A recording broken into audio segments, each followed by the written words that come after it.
How to Ruin Your Reputation in One Video by Dilbert creator Scott Adams. I discovered that the price of free speech is really high, and there are only a few people willing to pay it. So I decided to pay it.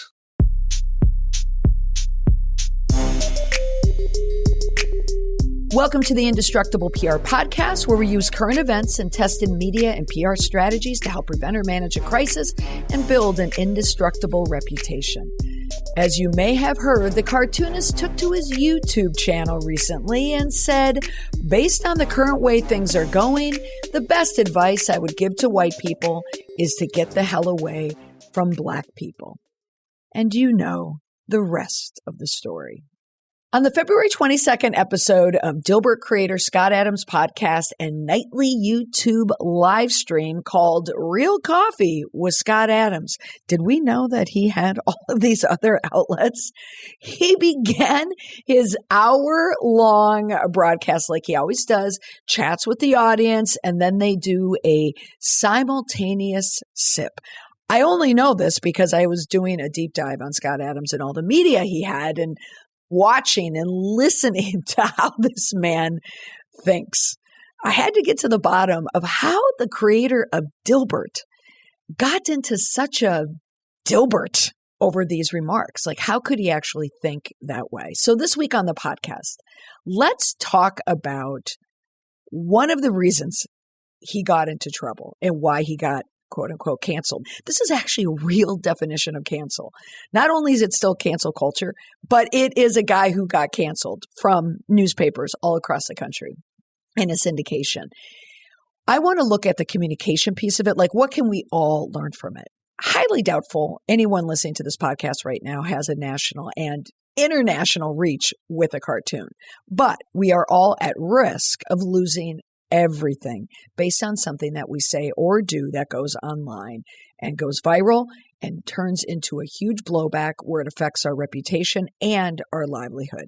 So I just want to pull away some thoughts on why Scott Adams got into this mess, other than the obvious, and a lesson, an indestructible PR tip for how you can protect yourself to ensure that something like this doesn't happen to you. Having said this, let's start with this caveat here, that the reason why he was canceled, and I mean this literally, not in the cliche sense of the cancel culture. He was literally canceled from a syndicator and all the newspapers that carried the Dilbert cartoon because of racial remarks. It's as simple as that.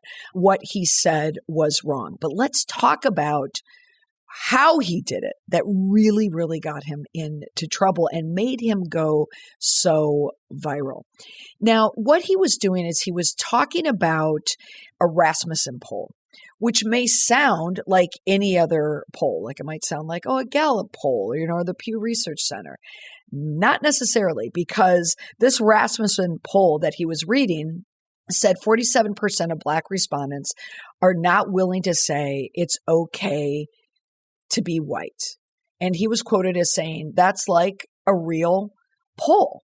Now, where this went viral is because the press, media, social media, people like myself commenting on it, it's so easy to clip it. Like, this is a story about a beloved character and its creator who surprised us all by being a racist. Now, many people who have followed him, now that we've researched him, Scott Adams has said other problematic things in the past. So anyone who's really been a longtime follower of him knows that this isn't, his first rodeo. He's made sexist comments for years. He claimed that the television network UPN fired him for being white. He's had problematic issues before, but this is the first time that Dilbert's been done away with based on something that Adams had said. Now, here are the couple of the issues that we have here. So he's citing a poll and giving the impression that it is a unbiased poll.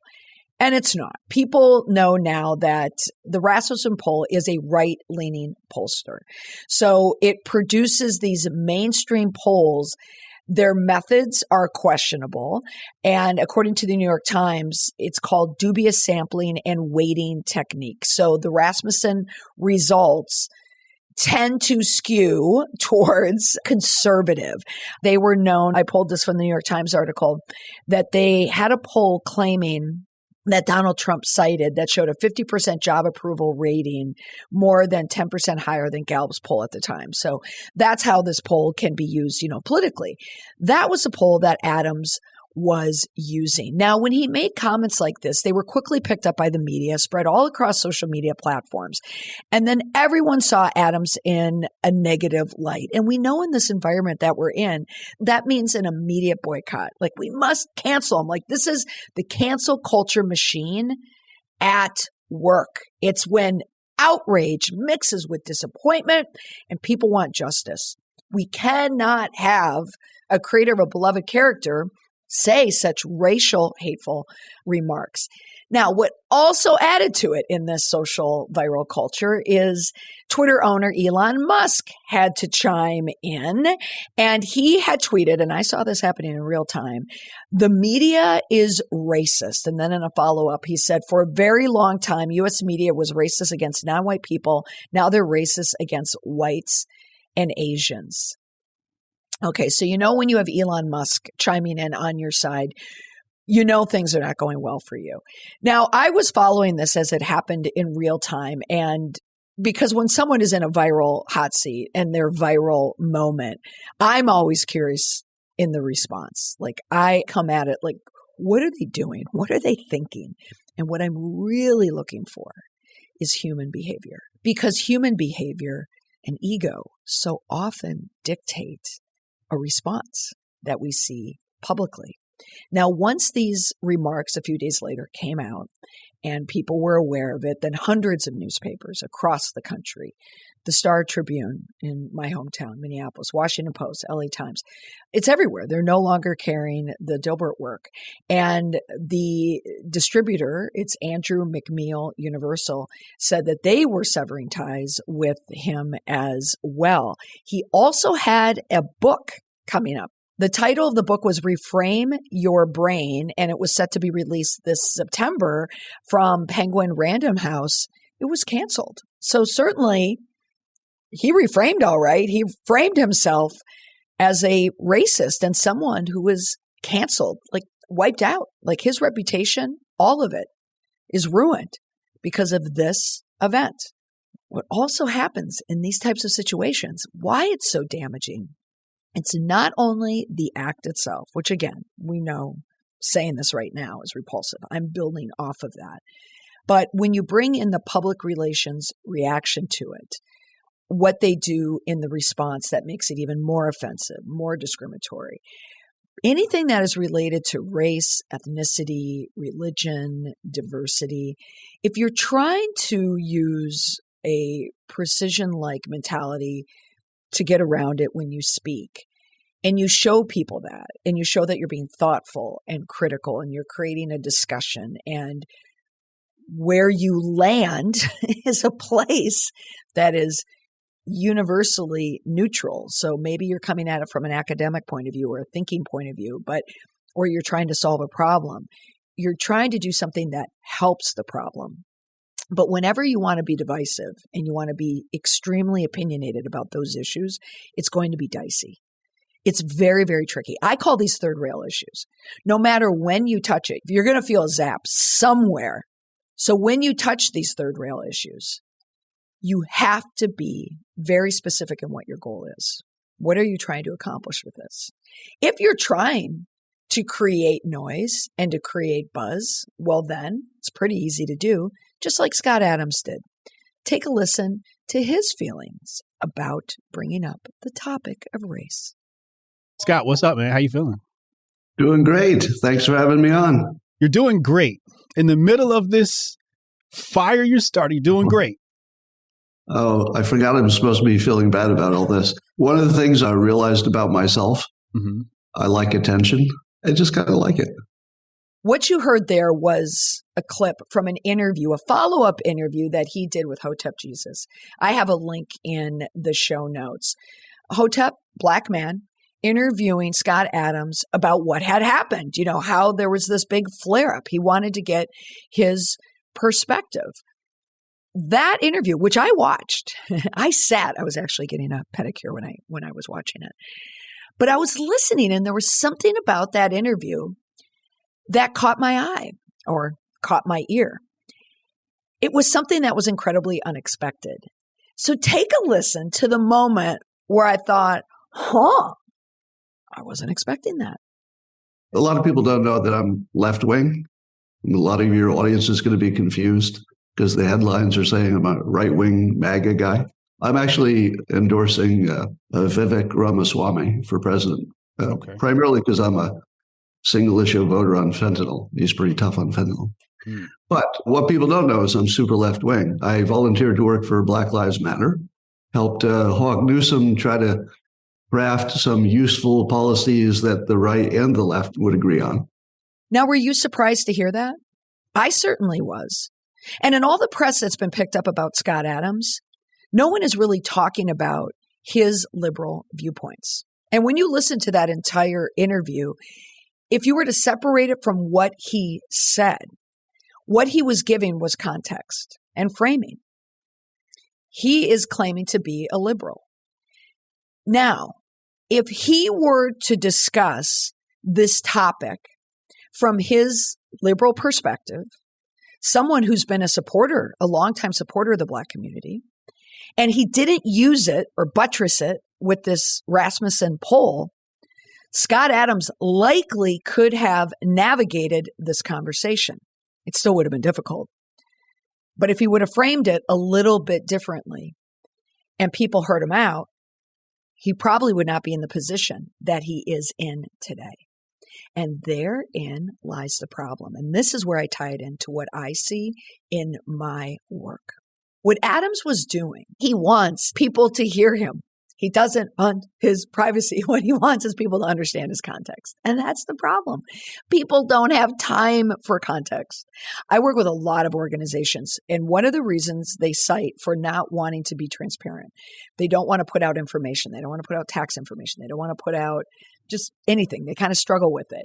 The reason cited is always the risk of context being lost when information is in other people's hands. And I say to that always, I understand that. I see you. I see it. I understand that. However, it is up to the person to ensure that there is adequate context available so people can consume it in the way it's meant to be consumed. It shouldn't be an excuse for not providing the right information. It should be the excuse for why you need to provide it in a context where people can take it in and people can digest it. And that is the other problem that Adams had. He said this rant in one of his videos, in one of his live streams. Now, I'm not a huge Dilbert fan at all. I don't think I've ever spent a penny on Dilbert.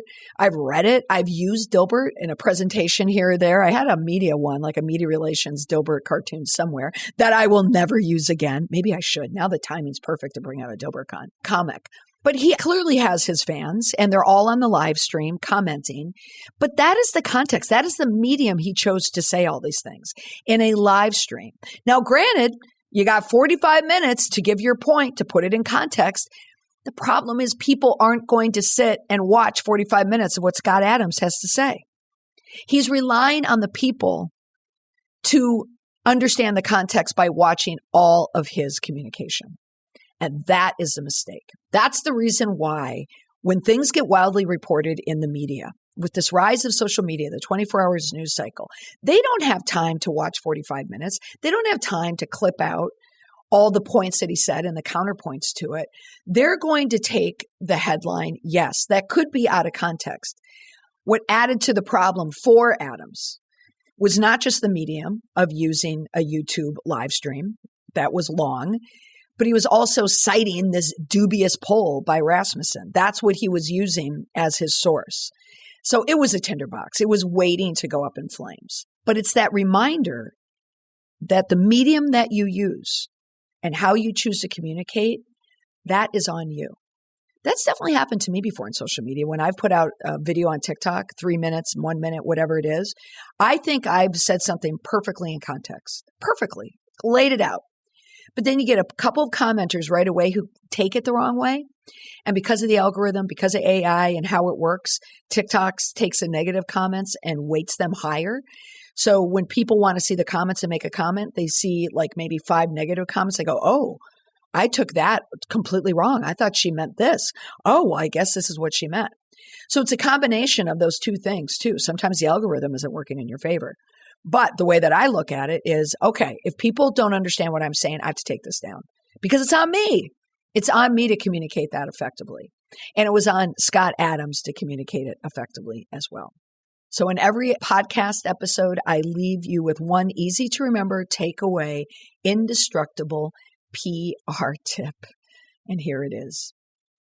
You always hear the phrase, know your audience, know your audience. But you also need to know your medium. You need to understand how you best communicate, where you best communicate, and where can you communicate with the most reach, most engagement, if those are the goals that you're going after. But if you want to be fully understood, you have to understand in this social media 24-hour news cycle environment, yes, people do look for headlines, people look for quotes, people look for quotable quotes. And people can be taken out of context at any time. Scott Adams could have been taken out of context, but the reason why he's canceled is everything he said was in the context of what he meant to say. That's all for this week on the podcast. Bye for now.